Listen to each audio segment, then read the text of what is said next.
So on the emotional scale, there is doubt way over here, hope way over there, and then there is believing, and then there's knowing. Can you feel that source is continually calibrating even beyond where it is? In other words, there's no ending to the calibration. It's not just deeper and deeper knowing. Expanded is a better word. But it's more frequent knowing. It's finding it, isolating it, and calibrating to it. That's what you mean by deeper. And then more easily accessible, more normal for me. When you ask for something that has never been before, it comes instantly to us in terms of our knowing, because we have nothing that resists it. And so when you ask for it, it is, as far as we are concerned. So we're right there, holding the frequency of that, broadcasting the frequency of that, making it possible for you to calibrate to the frequency of that. So our question is, what is the motivation for your calibration? Is it for greater accomplishment, or is it for the resonance of calibration? If you're looking for the manifestation, it often screws up your calibration, because when you look for something that isn't, now you're out of sync. But if instead you're enjoying the feeling of syncing up, and you have knowledge of what that syncing up will lead to, but the motive is not what it leads to, the motive is how it feels, now you've got it. And the way we tease you into being willing to accept that is, you're not ever going to get it done. Your inner being is always going to be a beat ahead of you, because you're always going to be launching a new rocket. And so if you want to be all caught up, you're not ever going to be all caught up. There's always going to be something new for you to calibrate to. So let's make a statement to the universe. Let's be thankful to the universe. Let's shout to the universe this understanding that we just found. I never will be done, and I like it that way. Because calibration is my life.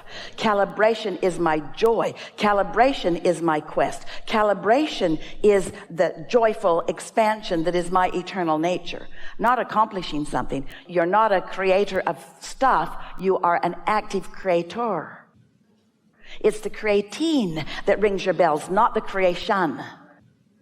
But if you didn't have the idea of the creation, you wouldn't do the creating. But it's the creating that reads your bells, not the creation. But the creation is a good thing, because it's a bouncing off place to more creating. But it's not the next creation that is ringing your bells. It's the creation that is ringing your bells, because you are a creator. In other words, you're not the noun, you're the verb. You're the becomer. You're the beinger. You're the becoming more. You're the eternaler.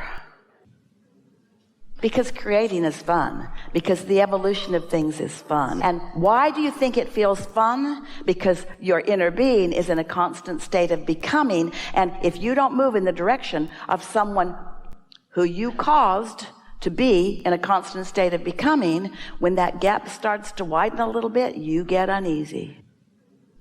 That was really important to hear.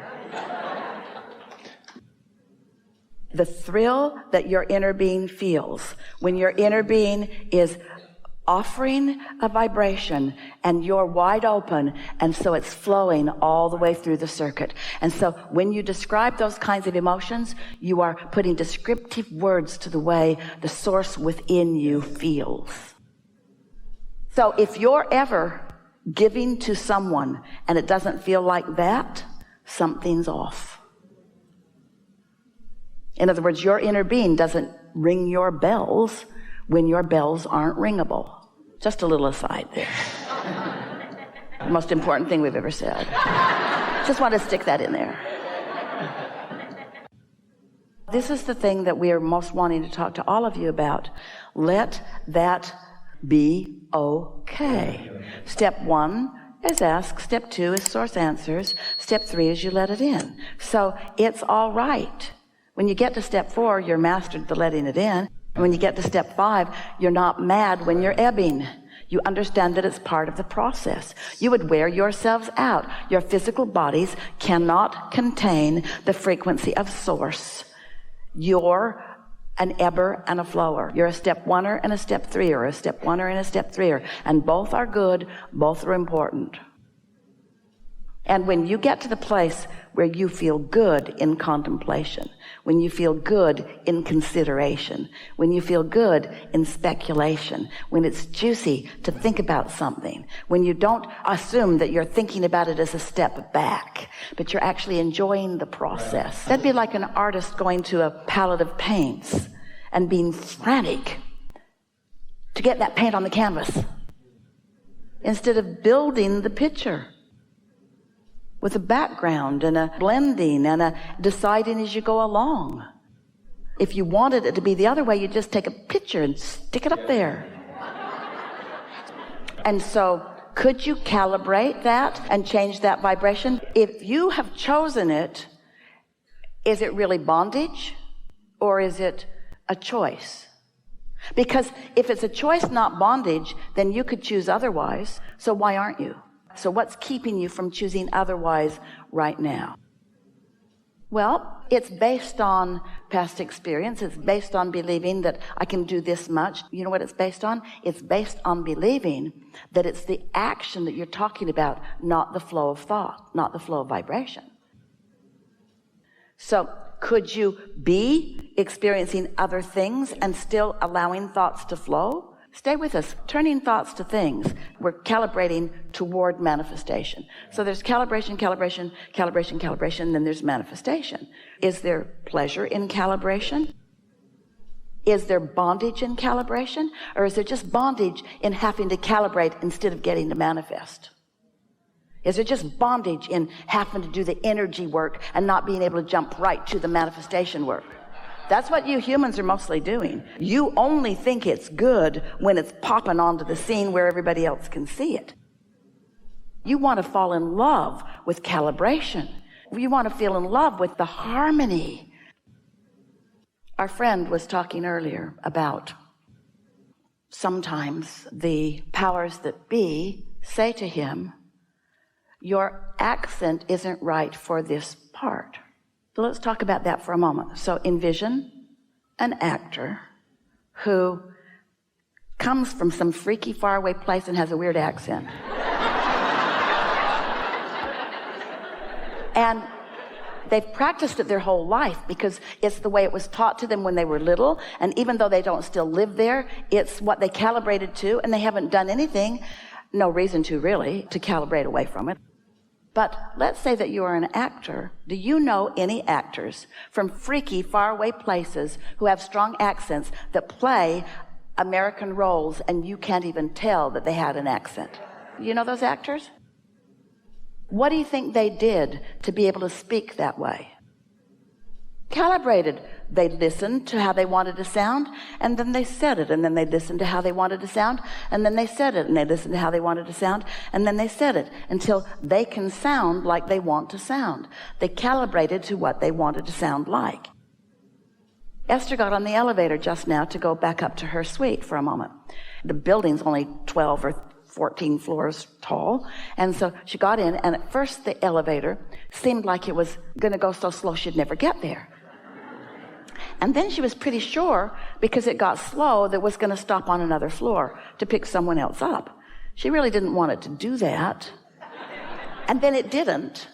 It picked up speed, and then way before it was near her floor, it slowed down so that it didn't blast her in her elevator car through the roof. So it's been programmed to calibrate in the world of physics momentum and weight of the car. That machine is calibrating so many things. How many buttons have been pushed along the way? What's the proper speed for this weight of this car to move up this elevator shaft? Esther just thought, I would so like to talk to the engineers that calibrate this elevator and all the things that they are taking into consideration. Esther has a new house, and it has an elevator in it. It's only a 2-story house. But she has a lot of luggage, and they call it luggage for a reason, because she's lugging it around everywhere she goes. And so she pushes her button, and it goes really slow. And she goes, floor 1, floor 2, floor 3. She pretends like it's a 20-story building.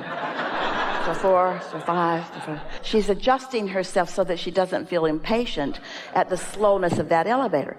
But that elevator is engineered for this calibration. That elevator, with that short of a distance, cannot go as fast. If that elevator, only going 1 floor, went as fast as the one she gets in most hotels that are going 20 stories, she would go through the roof. In other words, it's properly calibrated. And everything that your inner being is about, it's perfectly calibrated. If you can get in sync with that, you'll have a nice flow everywhere you go.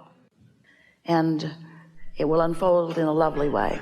But we want you to sort of keep an eye to this idea. We're going to put emphasis on your ability to choose and calibrate to where your inner being is on the subject, because this is the thing that we most want you to understand. Your inner being has an active, meaning dynamic, meaning in this moment, opinion about everything that you are about. So every subject, every experience, every person, every interaction that you are involved in, your inner being has a strong point of attraction about that. And because it's an unequivocal point of attraction, because it's not contradicted by doubt or worry or memory of things gone wrong, because it's an unequivocally pure signal, the law of attraction is responding to it in a very powerful way, which means it's your best bet to harmonize, synchronize, calibrate to that. And if you do anything else, which is sort of kind of natural that you would, you're not going to feel so good. The more you calibrate to who you are, the more wonderful things will come around you. Now, the question you want to be asking right now is, oh, Abraham, I didn't quite understand that. So I hook up, I become very powerful in my attraction. Good things come to me and good things come around me. And you don't want me to look at them because they're conditions? That isn't what we mean. Of course, look at them. Just understand where they came from. Just understand that they are evidence of your alignment, you see. Looking for evidence of your alignment is a wonderful, wonderful, wonderful thing. But you got to understand how this works. And here's the thing. It's like in the early days, Jerry and Esther's publisher said to them, with the launching of their first magnificent book, we wrote it.